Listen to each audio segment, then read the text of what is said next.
Hello guys, അപ്പോൾ നമുക്കൊന്ന് അമ്പലത്തിൽ പോവാം. അപ്പോൾ ഒരു സിമ്പിൾ ടെമ്പിൾ ഡേറ്റ് ആണ് ഞാൻ ഉദ്ദേശിക്കുന്നത്. എൻ്റെ ഡ്രസ്സ് എങ്ങനെയാണെന്ന് പറഞ്ഞാൽ എനിക്ക് ഭയങ്കര ഇഷ്ടമായി ഇന്നത്തെ കോസ്റ്റ്യൂം.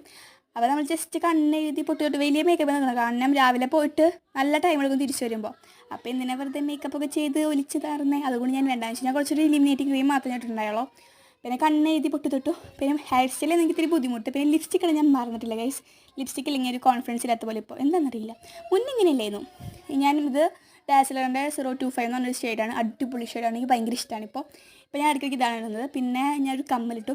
ഞാൻ സാധാ കമ്മലിട്ടു. അപ്പം പറഞ്ഞു ഇത് രസമില്ല, മീൻസ് ഇതിൻ്റെ കൂടെ കൂടി നല്ല വലുതായിരിക്കും നല്ലതെന്ന്. അപ്പോൾ പിന്നെ അച്ഛനാണെങ്കിൽ സെലക്ട് ചെയ്ത് തന്നത്. അങ്ങനെ ഞങ്ങൾ കമ്മലൊക്കെ ഇട്ടു. ഇച്ചിരി വലിയ കമ്മൽ, എനിക്ക് ഇത്തിരി ഇതാണ് വലിയ കമ്മലിടുമ്പോൾ എന്തോ പോലെ തോന്നും.